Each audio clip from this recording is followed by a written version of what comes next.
पर एक नई श्रृंखला प्रारंभ हो रही है।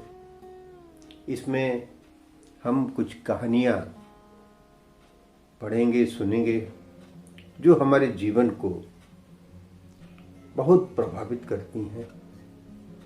बड़ी सुंदर सुंदर कहानियाँ, सुंदर सुंदर दृष्टांत हम पढ़ेंगे। इस श्रृंखला की पहली कड़ी के रूप में एक प्रेरक कथा आज आपको सुनाने जा रहा हूं। ये प्रेरक कथा स्वभाव के ऊपर है। आइए सुनते हैं। एक महात्मा जी अपने शिष्यों के साथ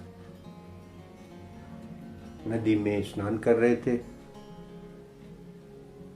तो स्नान करते समय उन्होंने देखा कि एक बिच्छू नदी की धारा में बहता हुआ जा रहा है।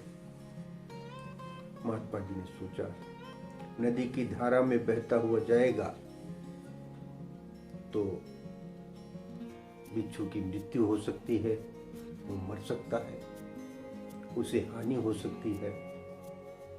उन्होंने अपना हाथ बढ़ाया और बिच्छू को नदी की धारा से बाहर निकालना चाहा। जैसे ही हाथ बिच्छू के संपर्क में आया, बिच्छू ने एक डंक हाथ में मार दिया और पुनः धारा में बहने लगा। महात्मा जी ने फिर से अपना हाथ बढ़ाया और बिच्छू को हाथ में लेकर के निकालने का प्रयास किया। बिच्छू ने फिर से डंक मार दिया। इस प्रकार लगभग 7-8 बार बिच्छू ने महात्मा जी को डंक मारा, लेकिन महात्मा जी उसको निकालने का प्रयास करते रहे। जब डंक मार देता था, हाथ से गिर जाता था, धारा में फिर से बहने लगता था और महात्मा जी उससे फिर से निकालने का प्रयास करने लगते थे। पास में स्नान कर रहा एक शिष्य महात्मा जी को देख रहा था।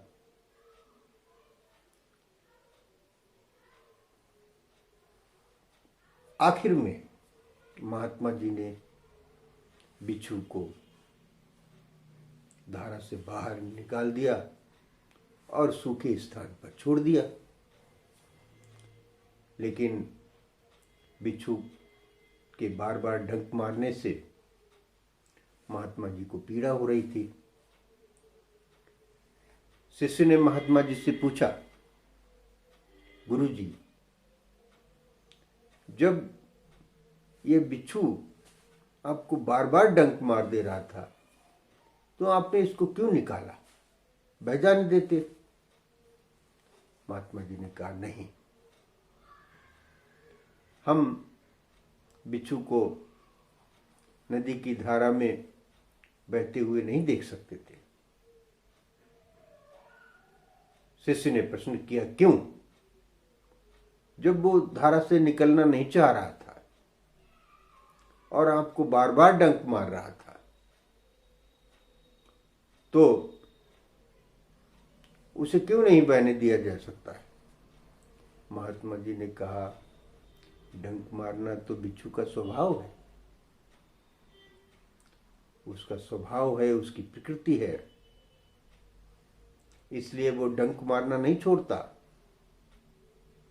जैसे ही उसको कोई खतरा महसूस होता है, उसको लगता है कि कोई उसे पकड़ रहा है, कोई उसे उठा रहा है, कोई उस पर हमला कर रहा है, हानि पहुंचाने की कोशिश कर रहा है, वो डंक मार देता है। ये उसका स्वभाव है।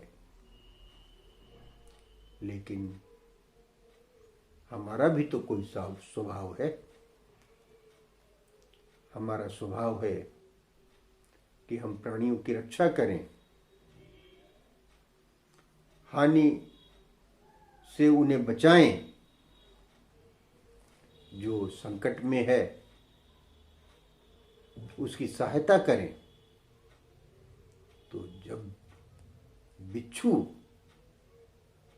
एक कीड़ा होकर के अपने स्वभाव को नहीं छोड़ता, तो हम मनुष्य अपने स्वभाव को कैसे छोड़ सकते हैं? यानी कि हमें अपने संस्कार, अपने स्वभाव और जो अपने जीवन मूल्य हैं उनको कदापि नहीं छोड़ना चाहिए। चाहे कोई भी स्थिति हो, कैसा भी संकट आए, हमें मजबूती के साथ अपने जो गुण हैं, जो जीवन मूल्य हैं, जो सिद्धांत हैं, उनकी रक्षा करनी चाहिए और उन पर अडिग रहना चाहिए। देखिए, प्रेमचंद जी ने भी एक बहुत सुंदर बात कही है। उन्होंने कहा कि स्वभाव सबका भिन्न भिन्न होता है, न कि किसी के बनने से बनता है, न बिगड़ने से बिगड़ता है। स्वभाव इंसान को जन्म से मिलता है और शिक्षा तथा संगति से उसे सुधारा जा सकता है। कोई व्यक्ति अचानक स्वभाव के विपरीत आचरण करे तब शंका करनी चाहिए। दया मनुष्य का स्वाभाविक गुण है। व्यक्ति के स्वभाव पर उसका भविष्य निर्भर करता है। तो आपने देखा कितनी प्रेरणादायक कहानी है ये।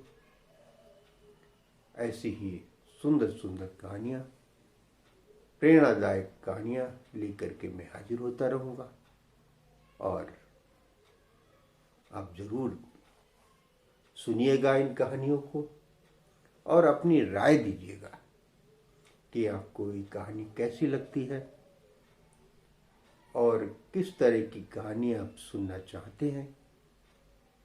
आपको अगर कहानी अच्छी लगी हो, ये प्रयास अच्छा लगा हो, तो आपका चैनल है, कृपया सब्सक्राइब कर लीजिए, लाइक कीजिए और मित्रों में शेयर कीजिए। बहुत बहुत धन्यवाद।